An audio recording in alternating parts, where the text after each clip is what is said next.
నిజంగా మీడియా మిత్రులకి, ముఖ్యంగా ఇద్దరు అన్నలకి నా క్షమాపణలు. మా నాన్న తరపున, మా అన్న తరపున నేను సారీ అడుగుతున్నాను. నేను నీ తమ్ముడు అనుకోండి, మీ వాడిని అనుకోండి, మీకు నీ తోడుంటాను. మీకు ఏదున్నా నాకు ఫోన్ చేసేదండి. నేను ఎప్పుడు ఒక్క కాల్ దూరంలోనే ఉంటాను. I will always be there to support you and your family. And I'm sorry. నా కోసం సపోర్ట్ చేసేదానికి వచ్చి మీకు ఇలా జరగడం నాకు చాలా బాధగా ఉంది. నా భార్య పేరు లాగుతున్నారు, 7 నెలల కూతురు పేరు లాగుతున్నారు. నేనేం అడగలేదు, సొంత కాళ్ళ మీద పనిచేస్తున్నాను. మా ఆవిడ కూడా వాళ్ళ ఇంటి వైపు ఏ డబ్బు తీసుకురాలేదు, వాళ్ళ ఇంట్లోనూ డబ్బు అడగలేదు, నేను అడగలేదు, ఆస్తి అడగలేదు. మా ఆవిడ 7 నెలలు గర్భవతిగా ఉన్నప్పుడు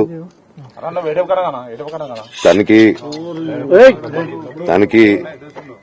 7 నెలలు ఉన్నప్పుడు మా అంకుల్ వాళ్ళు ప్రతి ఒక్కరూ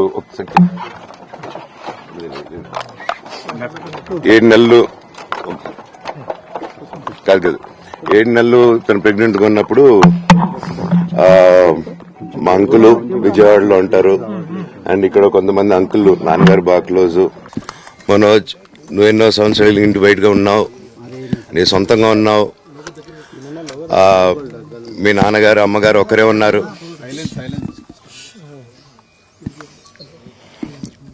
మీ నాన్నగారు అమ్మగారు ఒకరే ఉన్నారు. మీ అన్నయ్య ఏమో దుబాయ్కి షిఫ్ట్ అయిపోయాడు ఫ్యామిలీతో. మీ వైఫ్ ప్రెగ్నెంట్గా ఉంది, తనకి తల్లిదండ్రులు లేరు.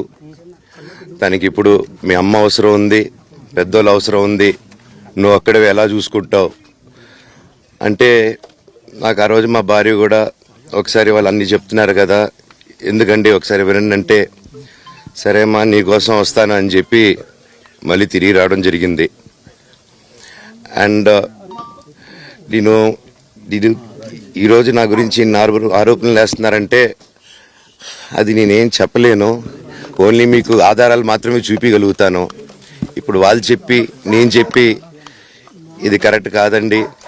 నేను ఎప్పటి నుంచో కూర్చొని మాట్లాడదాం అంటున్నాను. పిల్లలకి లోకల్లో ఉన్న, అక్కడ లోకల్లో ఉండేది ఎవరో కాదండి, మా బంధువులే అండి అందరూ. ఆ చుట్టుపక్కల గ్రామాలందరూ మా నానమ్మ ఊరు, మా అమ్మమ్మ ఊరు అందరూ మా వాళ్ళండి. వాళ్ళ పిల్లలు, మనవాళ్ళు, వాళ్ళ బంధువులు. సో వాళ్ళకి అన్యాయం, వాళ్ళు నాకు వాళ్ళ అర్జీలు పెట్టుకున్నారు, వాళ్ళ లెటర్లు పంపించారు, వాళ్ళన్నీ చేశారు. నేను వాళ్ళకి సపోర్ట్గా మద్దతుగా నిలబడి ఏమైంది నేను అడిగేసరికి వినయ్ అతనికి ఫోన్ చేశాను, మెసేజ్లు పెట్టాను. సార్ వాట్ ఈస్ హ్యాపెనింగ్, నేను కావాలంటే కాళ్ళ మీద కూడా పడతానండి, ఈ ఇష్యూ క్లియర్ చేయండి, మాట్లాడుకుందాం అంటే చాలా దురుసుగా రిప్లైలు పెట్టారు. నేను ప్రతిదీ ఈరోజు సాయంత్రం 5:30కి ప్రెస్ మీట్ పెట్టి ఇన్నాళ్ళు ఆగానండి, ఇంకా ఆగలేను. ఈరోజు ఈవినింగ్ ప్రతిదీ చెప్పేస్తాను.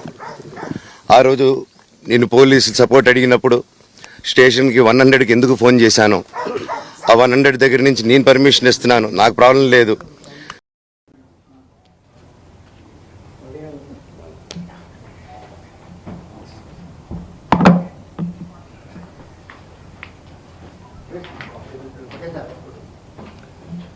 అందరికీ నమస్కారం.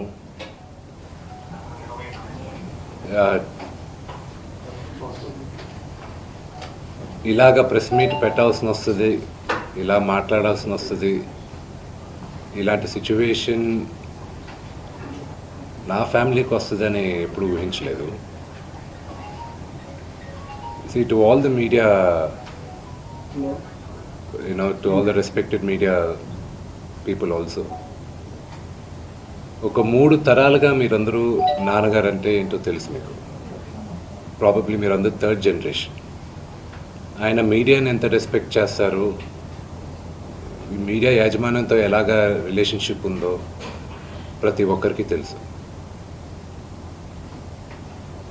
ప్రతి ఇళ్లల్లోనూ ఇష్యూస్ ఉంటాయి. ఇష్యూస్ రిజాల్వ్ అవుతాయని ఇంట్లో పెద్దలందరూ కోరుకుంటారు. ఎవరో ఒకరు తగ్గుతారు, ఎవరో ఒకరు they will see the sense అనేది వి ఆల్ హోప్. బట్ ఈరోజు ఈ సిచ్యువేషన్ మాట్లాడడానికి కూడా I don't know, it's very emotional for me. ఎక్కువ మాట్లాడితే I break down. It's very very painful for all of us.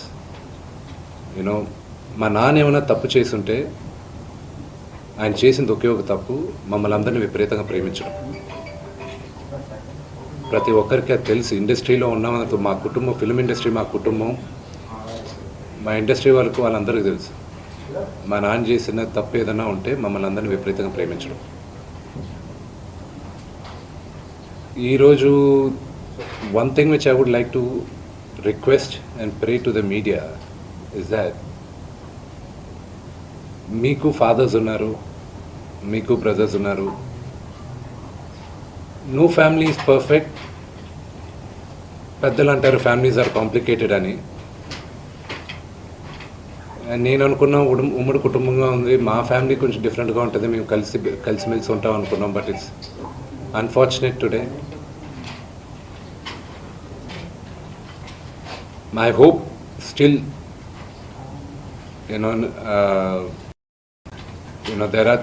there is light at the end of the tunnel అని నేను hope చేస్తున్నాను. But one thing which I want pray for the media is that మీ ఇళ్లలోగా పక్క ఇళ్లలో అందరి ఇళ్లలోనూ issues ఉంటాయి, లేకుండా ఉండవు. But do not sensationalise it. ఇది my sincere request. Yes, fortunately or unfortunately మీ అందరం పాపులర్ ఫిగర్స్. దానికి మీరు ప్రజలకు తీసుకెళ్ళేది కరెక్ట్, కానీ మరీ ఇంత కొంతమంది వరకు they have cross all limits. Remember, మా అమ్మకి ఈరోజు ఉల్బా లేకుండా she is admitted in the hospital. ఇంటికి పెద్ద కొడుకుగా ఐఎమ్ కన్సర్న్డ్, ఐఎమ్ వరీడ్. నాన్నగారికి నిన్న జరిగిన ఘర్షణలో ఆయనకి కొన్ని గాయాలు తగిలాయి. నేను Kannappa cinema post production work Los ఏంజల్స్లో ఉన్నప్పుడు నాకు ఫోన్ వచ్చింది, ఇలా ఇంట్లో గొడవ జరుగుతున్నాయని. అన్నీ ఆపుకొని ముందు వచ్చేసాను. For me family first. నిన్న మార్నింగ్ దిగాను. But I'm not able to understand అది ఇంత నేను లేని ఒక 4 రోజుల్లో how did this escalate so much అని. But I hope there is some respite at the end of it.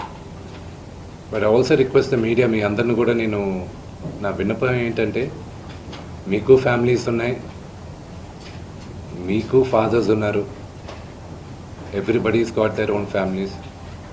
I request you to have a little bit of restraint. That's my only request. And నిన్న జరిగిన సంగతి, ఒక TV reporter ఆయనకి గాయాలు తగలడం, it is really unfortunate. ఉద్దేశపూర్వకంగా ఎవరిని hurt చేయాలని లేదు. నిన్న మీరు విజువల్స్ చూస్తే, టీవీ విజువల్స్ మీరు కానీ కరెక్ట్గా చూస్తే, గేటు పగలగొట్టుకొని తోసుకొని గేటు ఎరగొట్టి లోపలికి వచ్చేటప్పటికి ఒక తండ్రిగా ఆయన రియాక్ట్ అయిన విధం చాలా తక్కువని నా భావన. కానీ ఆయన ముందుకొచ్చి, మీరు విజువల్స్ కరెక్ట్గా చూసుకున్నారంటే, ఆయన మీడియా వాళ్ళకి నమస్కరిస్తూ ముందుకొచ్చారు. ఆయన చేతులు జోడించి నమస్కరిస్తూ ముందుకు వస్తే, ఎవరో ఒకరు ముందుకొచ్చారు, ఏదో మొహం మీద పెట్టారు. ఆ హీట్ ఆఫ్ ద మూమెంట్లో జరిగిందే కానీ ఉద్దేశపూర్వకంగా ఒక వ్యక్తిని కొట్టాలని కానీ, ఒక వ్యక్తి పైన ఆగ్రహం చూపించాలని కానీ వ్యక్తిగతంగా లేదు. ఆయన గాయపడిన వాళ్ళ ఫ్యామిలీతో నేను టచ్లో ఉన్నాను, వాళ్ళ ఫ్యామిలీ మెంబర్తో మాట్లాడాను. వాళ్ళకి చెప్పాల్సింది మేము చెప్పాం. We are in touch with them and it is a really unfortunate incident. I wish this did not happen. ఇది జరుగుండకూడదు. It's really unfortunate. It happen. We all feel sad for it. Thank you